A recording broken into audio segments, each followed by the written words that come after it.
there's a lot of intermediate programs out there.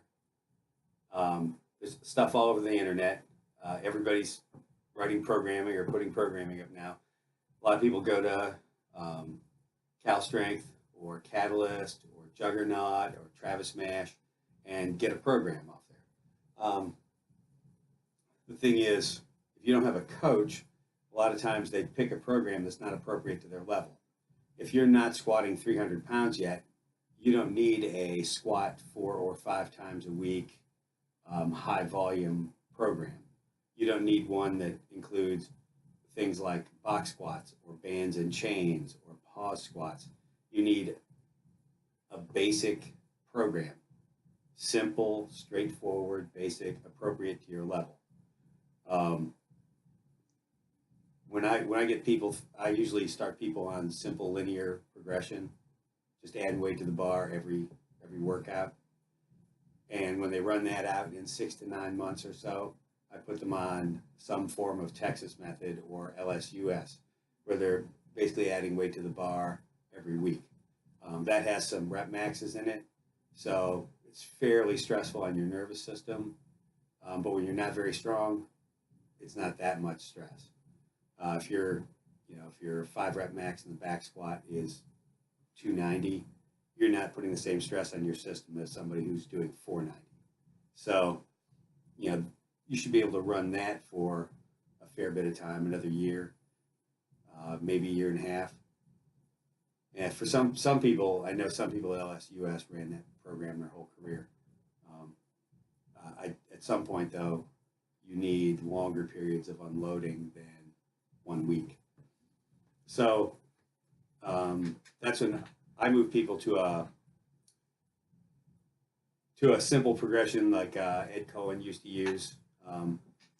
You pick a new target number, say you're a 200 kilo back squatter, and you want to squat 210. So over 6 to 8 weeks, you set your number at that. I like to do it in 5s. I have like a 6-week program that works pretty well. We cycle back to 70% for 5s, and I take 2.5% jumps per week up to, I think, 80 or 85% for 5s. But when you cycle that far back to 70%, it automatically includes an unloading week. Or if you're really strong, it's a couple of unloading weeks, because 70 and 75% for 5 is not going to be very taxing on somebody that's squatting in the high 5s or in the high 4s. I've had several of my lifters do pretty well on that. But the basic point is, pick a program that's appropriate to your level. If you're squatting 405 or you're power cleaning 300, and I'm talking in pounds for, CrossFit Nation out there.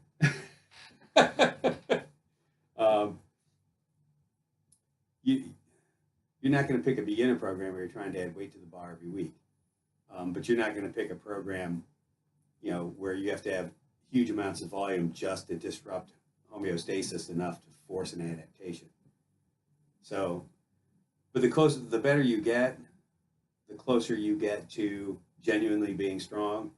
If you're squatting 500 pounds for reps, if you've got a 160, 170 clean and jerk, if you get to that point and you don't have a coach, to get past that, you're going to have to get a coach. You can tell yourself that you've handled your own programming just fine up to that point, but it's the days of an athlete getting themselves on the world team without a coach are gone. The competition's too tough. There's too much good coaching out there. There's too many good clubs out there.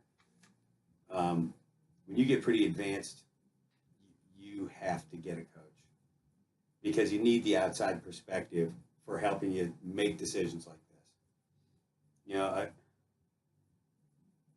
I guess I'm transitioning into something a little different here, but a coach is not somebody who just writes programs or teaches you technique. They're a consultant. They give you the perspective outside yourself, because coaching isn't just writing programs and teaching technique. It's 1,000 little decisions back to back to back to back, and adjustments as training goes by, as things change in the athlete's life, you know, as the athlete feels and the coach sees how they're adapting to the training they've implemented and how it should change. And those little decisions have greater and greater importance the more advanced you are. I just read something, a post by Jess Lucero today, and she talked about the element of luck in making an Olympic team.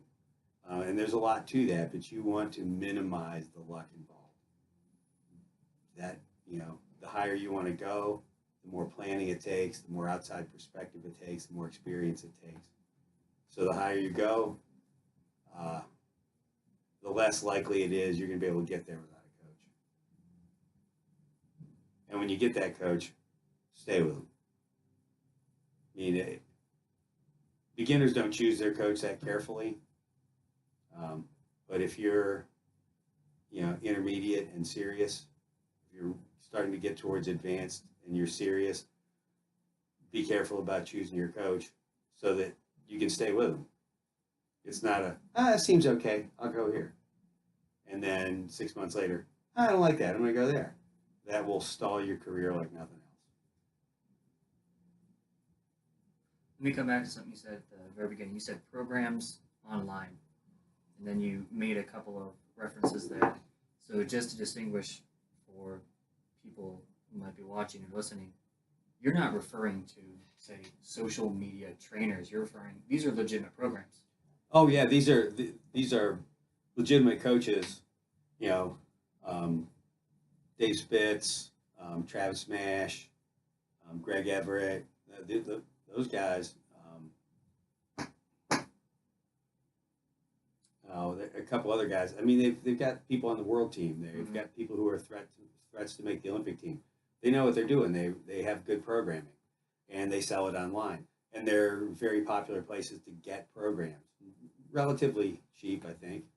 But if you don't consult with one of those guys directly, like if you don't really do distance coaching with them, where you talk to them every week or every workout, you know, they're doing detailed personal plans, and you're just taking the programming you have on there for, I don't know, $12 a month or something like that. You got to make sure that you plug in the right place. I think some of them, I know Travis Smash, he has some consideration for what level you are. Like there'll be a couple emails back and forth before you pick something, but a lot of them that's just, here's this program, here's this program, here's this program, sample programs, here, try this. And you're just randomly going through these programs with no idea whether or not they're right for you.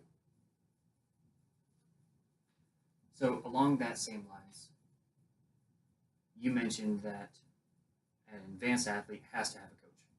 Like at a certain point, in order to make progress, what would you say is the best way for a beginner to choose a program like this? If they're coming in and you said that they should pick one that's appropriate to where they are, or they could do something that's very linear, should they still consult a coach or talk to a mentor to find the good one, even if they're not working with that coach per se?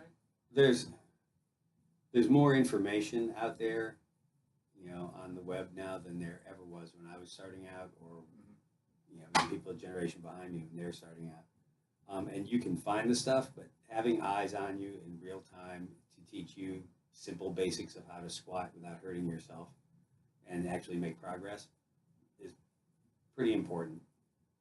I guess that there's situations and times where if you can't get a coach, you do what you can. Yeah. But if you've never touched a barbell, I would go find someone to teach you. Mm-hmm. Somebody. You can look for a discount coach or discount coaching at the beginning like that if you don't know if you're serious or not. Yeah. But there are some beginners, say you just came off of a college pole vault career and you've done some strength training, but you're a raw beginner at this sport, you need to go find a coach immediately. Okay. Because if you were a college level athlete, you clearly have athletic ability. You don't want to waste time. But you probably also have a pretty good idea of what kind of coach you can work with and who you can't, because you have a lot of experience as an athlete. But if you're a beginner who has never touched a barbell before, you're 14 or 15, your parents should probably try to find you the best coach they can. So that brings me to something else you said that I thought was interesting. You said a fair bit of time, and then you remarked 18 to 24 months going through that, where I've heard a lot of talk before where people talk about cycles or programs, and they'll refer to 6 to 12 weeks.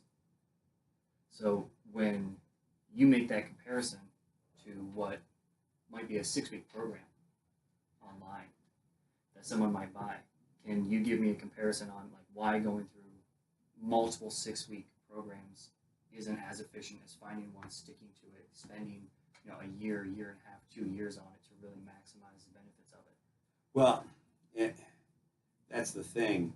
You may find like you're casting around for a program, say early intermediate, you're back squatting 150 kilos, you're power cleaning 110 kilos. You find a 6-week program. Was it a strength program? Was it a competition program? Was it focused on fixing your technique? Should you run that same program 3 times back to back? Should you do a strength program, a transition phase or unloading phase, and then a competition phase? You don't really know at that point because you're not a coach. You're really not even a lifter yet.